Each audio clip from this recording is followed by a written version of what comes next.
আসসালামু আলাইকুম। YouTube channel ও Facebook page থেকে আমি আব্দুল মতিন পাবনা সরপাড়া নাটোর এবং পাবনা সাতমোহর বিস্তৃত চলন বিলের উত্তর পূর্ব অংশে দাঁড়িয়ে আছি। প্রিয় দর্শক, আমি আপনাদেরকে আমার পাশে যে ধানের চারাগুলা দেখতেছেন, এই চারাগুলো হলো আমার প্রান্তিক কৃষক বুলবুল ভাইয়ের কৃষি অফিসারের তথ্য অনুযায়ী বাছাই করা ধানের চারা বসানি হয়েছে। তাই এই বিভিন্ন জাতের ধানের চারা এখানে বিভিন্ন জায়গার মানুষ এসে এখান থেকে সংগ্রহ করে নিয়ে যায়, এই ধানের চারা উনি বিক্রি করতেছে। তাই আমি কৃষক ভাইদের জন্য বলতেছি, আপনারা এখান থেকে বিভিন্ন জাতের ধানের চারা ক্রয় করতে পারেন। এটা হলো আপনার পাবনা সাতমোহর সরপাড়া বটতলায় ব্রিজের দক্ষিণ কর্নারে আমার বুলবুল ভাই। আগে আমি আপনাদেরকে একটা প্রতিবেদন দিয়েছিলাম কামরুল ভাইয়ের, ওনার কাছেও ধানের চারা পাওয়া যায়। এখন আপনারা বুলবুল ভাইয়ের কাছেও ধানের চারা ক্রয় করতে পারবেন, কারণ এই চারাগুলো হলো কৃষি অফিসারের বাছাই করা, কৃষি অফিসারের তথ্য অনুযায়ী এই চারাগুলা বিভিন্ন জাতের ধানের চারা এখানে বসানি হয়েছে। যদি কোনো ক্রেতা থাকেন সাতমোহর এলাকায়, অবশ্যই আপনারা এখানে চাষাবাদ করার জন্য এখান থেকে ধানের চারা ক্রয় করতে পারেন, কিংবা উনি বিক্রি করবে। তাই আপনারা অবশ্যই যোগাযোগ করবেন।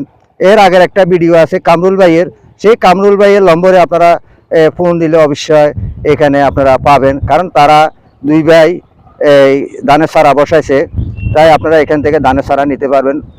প্রিয় বন্ধুগণ, আপনারা জানেন আমাদের এলাকা হলো কৃষি সমৃদ্ধি এলাকা, কারণ কৃষি বেশিরভাগ তৈরি হয়, কৃষি জিনিস প্রচলিত হইলো আপনার পাবনা, রাজশাহী, রংপুর এবং কি আমাদের নোয়াখালী, চট্টগ্রামে কিন্তু কৃষি তেমন নাই, কারণ তারা এখন শুধু ধান লাগায়। এখানে কৃষকেরা দেখেন এখানে কিভাবে ধানের চাষ করতেছে। ধান লাগানোর পরে তারা এখানে রবি শস্য যেমন রসুন, পেঁয়াজ, আদা, বিভিন্ন রকমের চাষাবাদে সরিষা হইতে তারা এখানে চাষাবাদ করবে। আদা নয়, সরি আমি আদার কথা বলে ফেলেছি, আদা নয়, এখানে হলুদের চাষও হয়। আমি এর আগে একটা হলুদের ভিডিও দিয়েছিলাম। যেমন এখানে গবাদি পশুর খাদ্য চাষাবাদ করা হচ্ছে। তাই আপনারা দেখতেছেন এই চলন বিলের আমি কিছু দৃশ্য আপনাদেরকে দেখাচ্ছি। এই যে এখান দিয়ে ট্রাক্টর দিয়ে হাল চাষ করা হচ্ছে এবং কি ধান লাগানি হচ্ছে।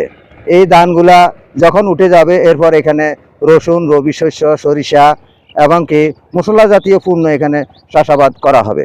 তাই আমি সকল বাংলাদেশের সকল কৃষকদের প্রতি আহ্বান জানাইতেছি, আপনারা জানেন বাংলাদেশে 100% কৃষির ভিতরে মাত্র 60% কৃষি আছে, আর 40% কৃষি নাই। তাই আমি সকল কৃষি ভাইদের জন্য আহ্বান জানাইতেছি, আপনারা কৃষিকাজে যুক্ত হন। কৃষি আমাদের প্রধান, কৃষি এইটা করতে হবে, আমাদেরকে কৃষিতে উন্নয়ন করতে হবে, কৃষি আমরা এগিয়ে নিতে হবে। তাই কৃষি কর্মকর্তাদের প্রতি, সরকারের প্রতি আহ্বান জানাইতেছি, আপনারা কৃষিতে একটু জোর দেন, কৃষকের পাশে এসে দাঁড়ান। কৃষকের কি সুযোগ সুবিধা, অবশ্যই তাদের এই সুযোগ সুবিধা দেখে তাদেরকে একটু সহানুভূতি করুন। বাংলাদেশের আর কোথাও যেন 1 ইঞ্চি জায়গাও যেন খালি না থাকে। তাই সবাই শ্বাসে আসুন, আমরা নতুন বাংলাদেশকে একটা স্মার্ট কৃষিতে যেন পরিণত করতে পারি। তাই আমি আব্দুল মতিন পাবনা সরপাড়া চলন বিলের উত্তর পূর্ব কর্নার থেকে বিদায় নিচ্ছি। ইউটিউব চ্যানেল ও ফেসবুক পেজ থেকে সকলকে আন্তরিক ভালোবাসা, অভিনন্দন জানিয়ে এখান থেকে বিদায় নিচ্ছি। পরবর্তী ভিডিও দেখার জন্য শুভকামনা রইল। আসসালামু আলাইকুম ওয়া রাহমাতুল্লাহি ওয়া বারাকাতুহু।